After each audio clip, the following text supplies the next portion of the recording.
आपने कभी कोई इन्वेस्टमेंट किया है? तुमने कभी किसी से प्यार किया?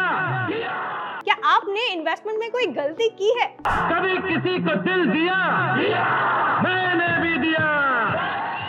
यार मैंने भी की है, लेकिन वैसे कहते हैं ना कि लोग अपनी गलतियों से ही सीखते हैं।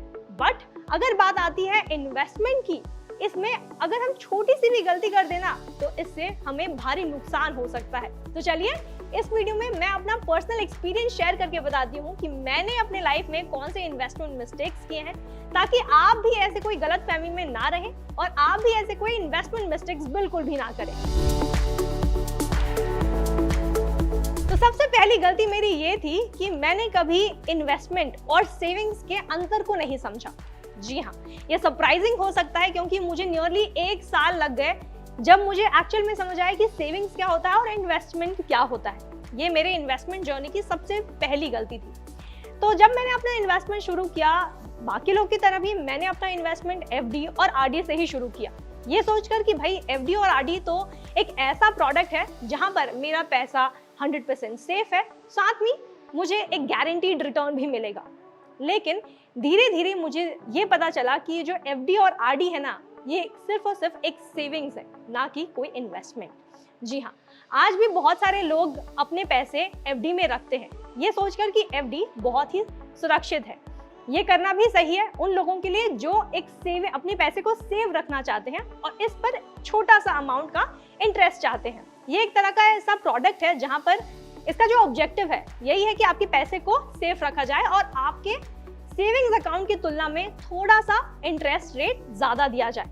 इसीलिए आज भी बहुत से लोग, स्पेशली मैं भी आज यही करती हूँ कि अगर मेरे पास कुछ सेविंग्स आ गई है तो मैं उसको बैंक में नहीं रखती, अपने सेविंग्स अकाउंट में बिल्कुल नहीं रखती, बल्कि उस अमाउंट को मैं एफडी करा देती हूँ, जहाँ पर 3 महीने 4 महीने या 5 महीनों बाद जब भी मुझे उन पैसों की जरूरत है मैं उसको निकाल सकती हूँ, जिसमें मुझे सेविंग्स के कंपैरिजन में ज्यादा इंटरेस्ट रेट मिलेगा। तो इसीलिए आरडी और एफडी जो है ऐसे जो प्रोडक्ट्स हैं वो सिर्फ और सिर्फ सेविंग्स है, ना कि इन्वेस्टमेंट। वही अगर हम इन्वेस्टमेंट की बात कर रहे हैं ना, तो भाई यहाँ पर लगेगा थोड़ा मिर्च मसाला। जी हाँ, जैसे हम आज अपने खाने को और टेस्टी बनाने के लिए सही मसाले का इस्तेमाल करते हैं, उसमें सही अमाउंट का मसाला और मिर्च स्पाइसेस जो है वो ऐड करते हैं ताकि हमें स्वाद अच्छा आए, इसी तरह इन्वेस्टमेंट में थोड़ा सा चाहिए होगा आपको रिस्क। जितना सही अमाउंट का आप रिस्क लेते हैं और सही इन्वेस्टमेंट प्रोडक्ट में इन्वेस्ट करते हैं, उतना ही अच्छा आपको रिटर्न्स मिलने वाला है। ये सेविंग्स की तरह यानी कि एफडी और आरडी की तरह थोड़ा बोरिंग नहीं है, इसमें थोड़ा रिस्क है, इसमें थोड़ा एडवेंचर है, जहां पर आपको कैलकुलेट कर कर अपने पैसे को इन्वेस्ट करना है और ये सोचना है कि किस तरह से आप अपने पैसे को सही दाम से या फिर सही इंटरेस्ट रेट से बढ़ा सकें और उसको वापस ले सकें। अब हाँ, ये भी मैं आपको बता दूं कि जस्ट बिकॉज इन्वेस्टमेंट रिस्की होते हैं, इसका ये मतलब नहीं है कि सारे के सारे प्रोडक्ट जो आज मार्केट में हैं वो सारे रिस्की हैं और आप सारा पैसा डालेंगे तो सब रिस्क में होगा और सब लॉस में होगा, ऐसा बिल्कुल भी नहीं है। अगर आज आप कोई भी इन्वेस्टमेंट करने जा रहे हैं तो सबसे पहले ये चेक कर लीजिए कि जिस भी कंपनी या फिर जिस भी प्रोडक्ट में आप इन्वेस्ट करना चाहते हैं, क्या वो सही है आपके लिए, क्या वो प्रोडक्ट से जो भी गोल आप अचीव करना चाहते हैं। मान लेते हैं कि मुझे 5 साल बाद इस प्रोडक्ट से इतना रिटर्न्स चाहिए और ये मेरा गोल है, इस पर्पस के लिए मैं आज इन्वेस्ट कर रही हूँ, तो क्या आपका जो इन्वेस्टमेंट प्रोडक्ट है वो आपके गोल से सिंक करता है या फिर नहीं, क्या आपको वो एक्सपेक्टेड रिटर्न लाकर देता है या फिर नहीं, ये आपको चेक करना है इन्वेस्टमेंट करने से पहले। इसलिए मार्केट में जितने इन्वेस्टमेंट प्रोडक्ट्स हैं सब में निवेश आपको नहीं करना है, जो सही प्रोडक्ट आपके लिए बनी है उसमें आपको इन्वेस्ट करना है। इसी के साथ बढ़ते हैं अब दूसरी गलती की ओर।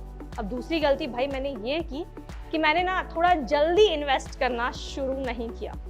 अब इससे आई थिंक मुझे 2 साल लग गए जब मैं कन्विंस हो गई कि हाँ मुझे इन्वेस्टमेंट शुरू कर देना चाहिए।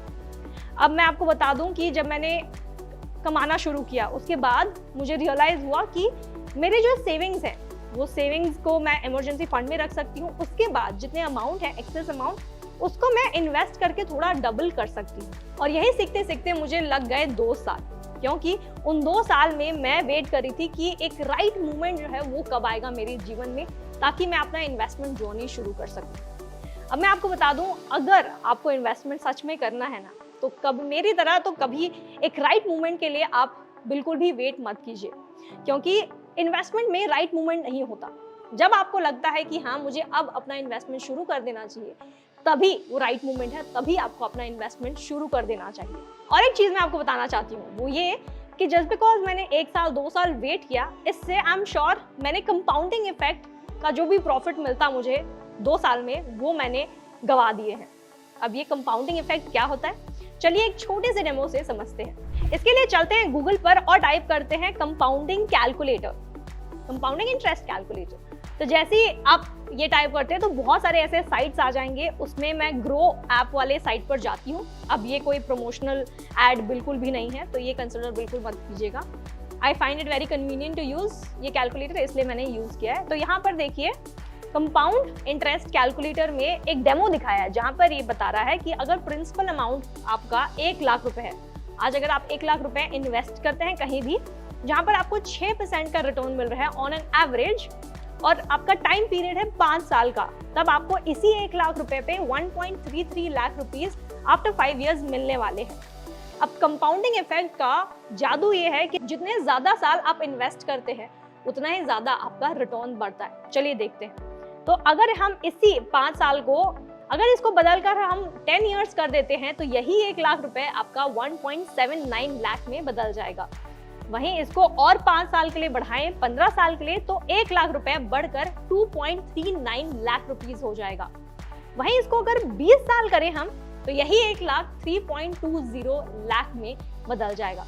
तो इसी को हम कहते हैं कंपाउंडिंग इफेक्ट। इसलिए जब भी आप इन्वेस्टमेंट करना चाहते हैं तो मेक श्योर कि आप इन्वेस्टमेंट शुरू कर दें, ना कि एक सही पल के लिए इंतजार करें। अब आती है तीसरी गलती, जो ये है कि बहुत लोग जो हैं, मैं भी, अपने इन्वेस्टमेंट को बढ़ाते रहें। अगर कोई इन्वेस्टमेंट कर भी रहा है तो अपने इन्वेस्टमेंट अमाउंट को कभी नहीं बढ़ाते। देखिए, आज आई एम श्योर कि अगर आप नौकरी कर रहे हैं कहीं भी, तो आपका जो सैलरी है वो 1 साल में तो बढ़ता ही होगा, या फिर हो सकता है कि आपको अपने कंपनी से बोनस मिलता होगा या फिर कोई इंसेंटिव मिलता होगा। अब ऐसे में बहुत लोगों की जब सैलरी बढ़ती है तो उनके खर्चे भी बढ़ते हैं, उनके शौक भी बढ़ते हैं, लेकिन इसी चक्कर में बहुत लोग अपने इन्वेस्टमेंट अमाउंट को बढ़ाना भी भूल जाते हैं। अगर मैं खुद की बात करूं तो अगर मेरा कभी भी सैलरी बढ़ा है तो मैं अपने इन्वेस्टमेंट अमाउंट को, जब मैंने 2 साल पहले शुरू किया था या 3 साल पहले शुरू किया था, आज भी मैं उतना ही अमाउंट इन्वेस्ट करती आ रही हूँ। अब जब मेरा सैलरी बढ़ा है तब मैं ये कभी नहीं सोची कि अपने इन्वेस्टमेंट को किसी परसेंट से या फिर अमाउंट से मुझे बढ़ाना चाहिए। लेकिन अब मुझे लगता है कि अपने इन्वेस्टमेंट को हमें हमेशा बढ़ाना चाहिए जब भी हमें कोई किसी भी तरह का इंक्रीमेंट मिलता हो। ये हो सकता है अगर आप कोई भी इनकम कमा रहे हैं, ये हो सकता है पैसिव इनकम, ये हो सकता है अगर आप बिजनेस कर रहे हैं, अगर आप कोई भी इन्वेस्टमेंट कर रहे हैं तो आप यही कोशिश कीजिए कि आप किसी परसेंट से या फिर किसी भी अमाउंट से अपने इन्वेस्टमेंट को साल दर साल बढ़ाते रहे। और एक बात, जैसे ही आपकी इनकम बढ़ी है, ये मेक श्योर कीजिए कि आपने या तो अपना इन्वेस्टमेंट बढ़ाया है, ये हो सकता है, या फिर आप अपने इमरजेंसी फंड को और एक्सपैंड करना चाहते हैं और ज़्यादा महीनों के लिए सेव करना चाहते हैं, या फिर हो सकता है कि अभी तक आपने रिटायरमेंट प्लानिंग नहीं की होगी अपनी, तो आप अपने रिटायरमेंट के लिए भी उस पैसे को रख सकते हैं। तो ये भी एक बहुत ही अच्छा वे है टू इन्वेस्ट मोर मनी। चौथी गलती ये है कि आज भी बहुत लोग चिट फंड स्कीम में पैसे डालते हैं, जो एक बहुत ही बड़ा ट्रैप है। जी हाँ, हाल ही में मैं एक बहुत ही इंटरेस्टिंग आर्टिकल पढ़ रही थी अबाउट अ साइबर फ्रॉड। अब हुआ यूं कि ये कंपनी जो है ग्रीन एनर्जी के नाम पर एक नकली कंपनी खोलती है और लोगों से पैसे जमा करती है। बहुत सारे इन्वेस्टर्स मिल गए, एक ऐप डाउनलोड करवाया सारे इन्वेस्टर्स को और पैसे कलेक्ट करे। अब ये सीन किस तरह था? क्या आपने हेरा फेरी का ये वाला सीन देखा है? अनुराधा लक्ष्मी चिट फंड से। हाँ बोलिए। 21 दिन में पैसे डबल? हाँ नहीं, मुझे इंटरेस्ट है, बहुत इंटरेस्ट है। हाँ जी। अरे कहाँ गया ऑफिस? हटो रे, हटो यहाँ से। वो लक्ष्मी चिट फंड का ऑफिस था ना, यहाँ बोर्ड लगा हुआ था, किधर गया वो? अब भाई ये पिक्चरों में ही नहीं बल्कि हकीकत में भी होता है बहुत लोगों के साथ, जहाँ पर लोग अपने पैसे किसी भी ऐसे चिट फंड के स्कीम में डाल देते हैं, ये सोचकर कि उनको एवरीडे हर दिन कुछ ना कुछ पैसे रिटर्न में मिलेंगे, और अल्टीमेटली जो कंपनी है, फेक कंपनी है, उन सब का पैसा लेकर भाग जाती है। अब जिस केस के बारे में मैं बात कर रही हूँ, ये हुआ था छत्तीसगढ़ के रायपुर में, जहाँ पर ये कंपनी, जैसे कि मैंने कहा, एक फेक कंपनी बनाकर इन्वेस्टर से पैसे ली और उनको ये कहा गया कि हर दिन आपको कुछ ना कुछ अमाउंट वापस मिलता रहेगा। और एक इन्वेस्टर के साथ ऐसा ही हुआ, जहाँ पर उन्होंने 40,000 रुपए इस ऐप में इन्वेस्ट किया और उनको ये वादा किया गया कि उनको हर दिन 700 रुपए वापस मिलेगा। और ऐसा बिल्कुल हुआ। 120 दिन के लिए, यानी कि 3 महीने के लिए उनको हर दिन 700 रुपए तो मिलते गए, इसी अश्योरिटी के बाद 3 महीने बाद उन्होंने लाखों रुपए इस चिट फंड में डाल दिए, इस ऐप में डाल दिए। लेकिन इसके बाद हुआ बहुत ही सरप्राइजिंग इवेंट, जो ये था कि इस कंपनी ने एआई के द्वारा ये वीडियो जारी किया कि वो एक फ्रॉड कंपनी है, अब ये एक मिलियनेयर बन गए हैं और सबका पैसा वो लेकर भाग जाएंगे। तो देखिए किस तरह आज भी एआई के द्वारा लोग चीट कर रहे हैं और आज भी बहुत से ऐसे इंडियन फैमिलीज हैं जो चिट फंड में अपने पैसे डाल रहे हैं। शारदा चिट फंड स्कैम के होने के बाद भी आज भी बहुत लोगों ने अपना लेसन नहीं सीखा है और ये ट्रस्ट करते हैं कि अगर मैं इन्वेस्ट करता हूँ ऐसे चिट फंड्स में तो ज़रूर मुझे हर दिन पैसे मिल जाएंगे। तो अगर आप भी किसी अपने रिश्तेदार को जानते हैं जो ऐसे ही स्कीम्स में पैसे लगा रहे हैं तो उनको ज़रूर बोलिए कि ऐसे स्कैम्स या ऐसे ट्रैप्स में बिल्कुल भी ना फंसे, बल्कि एक ऐसे जगह में सेफ इन्वेस्टमेंट करें जहां पर उनको एक अच्छा रिटर्न भी मिल सकता है। अगर आप चाहें तो जो सेम अमाउंट है वो आप स्मॉल सेविंग स्कीम्स में लगा सकते हैं जो पूरी तरह सेफ है और इसमें रिटर्न्स भी अच्छे मिलते हैं। अब last but not the least of course ये है कि जब भी आप निवेश कर रहे हैं अपने पैसे को तो ये मेक श्योर कीजिए कि वो अच्छी तरह से डाइवर्सिफाइड है। आज मैंने बहुत लोगों से ऐसे बात कर सुना है कि वो शॉर्ट पीरियड ऑफ टाइम में स्टॉक मार्केट में निवेश करते हैं और पैसे निकाल लेते हैं और इतना अच्छा रिटर्न भी पाया है उन्होंने। अब ऐसे में जो लालची दिमाग है ना हमारा, यही कहता है कि जितने सेविंग्स हैं वो भी डाल दें ताकि सेविंग्स वाले अमाउंट पर हमको दुगना रिटर्न मिले। लेकिन जो समझदार है उनको ये पता है कि ऐसी मूर्खता उनको बिल्कुल नहीं करनी है और उनको ये समझ है कि कितना पोर्शन ऑफ योर अमाउंट, जितने पैसे हैं कितना पोर्शन आपको निवेश करना चाहिए, कितना सेव करना चाहिए और कितना इंश्योरेंस या फिर रिटायरमेंट या फिर अलग चीज़ के लिए, इमरजेंसी के लिए आपको बचा कर रखना चाहिए। तो इसीलिए हमेशा जब भी आप इन्वेस्ट कर रहे हैं, ज़रूरी नहीं कि आपको एक प्रोडक्ट अच्छा लगा तो सारे के सारे पैसे आपने वहीं पर रख दिए। ऐसे में जब भी मार्केट क्रैश होता है तो आपका पूरा का पूरा पैसा जो है वो लॉस में चला जाएगा। तो इसीलिए डाइवर्सिफाई करना बहुत ही ज़रूरी है इन इन्वेस्टमेंट। अब ये हो सकता है कि आप छोटा सा पोर्शन इक्विटी में डालें ताकि आपको लॉन्ग रन में अच्छे रिटर्न्स मिलें।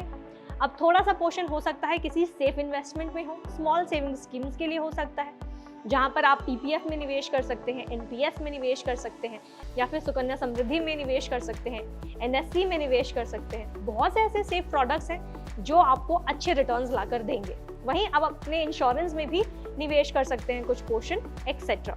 तो ये देखिए कि आप जब भी निवेश करें, जब भी आपको पैसों की ज़रूरत है तो आपको अपने इन्वेस्टमेंट अमाउंट को निकालना ना पड़े।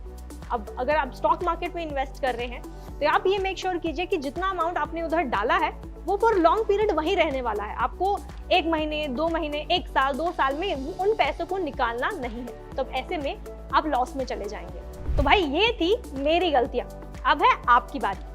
अगर आपने कभी इन्वेस्टमेंट किया है, आपने कोई छोटी सी गलती की है अपने इन्वेस्टमेंट में मेरी तरह, तो आप अपने गलतियों को हमें बता सकते हैं इन द कमेंट सेक्शन। भला हम भी सीखें आपकी गलतियों से और आप जो भी सीखे हैं अपने इन्वेस्टमेंट गलती से वो भी ज़रूर हमें कमेंट सेक्शन में बताइएगा। और हाँ, अगर आपको इन्वेस्टमेंट के बारे में जानना है, अगर आपने अभी अपना इन्वेस्टमेंट शुरू नहीं किया है, क्योंकि अगर मेरी तरह आप भी थोड़े कंफ्यूज थे स्टार्टिंग में कि कहाँ से शुरू किया जाए, कौन से प्रोडक्ट में निवेश किया जाए, कितना निवेश किया जाए, इन सारे कंफ्यूजन में आप भी रहे हैं कभी, तो आज ही डाउनलोड करें फ्रीडम ऐप प्ले स्टोर या फिर ऐप स्टोर से, जहां आपको इन्वेस्टमेंट के बारे में A to Z जानकारी दी जाती है। और अगर ये वीडियो आपको अच्छी लगी है तो इसे लाइक और शेयर करना बिल्कुल भी मत भूलिएगा।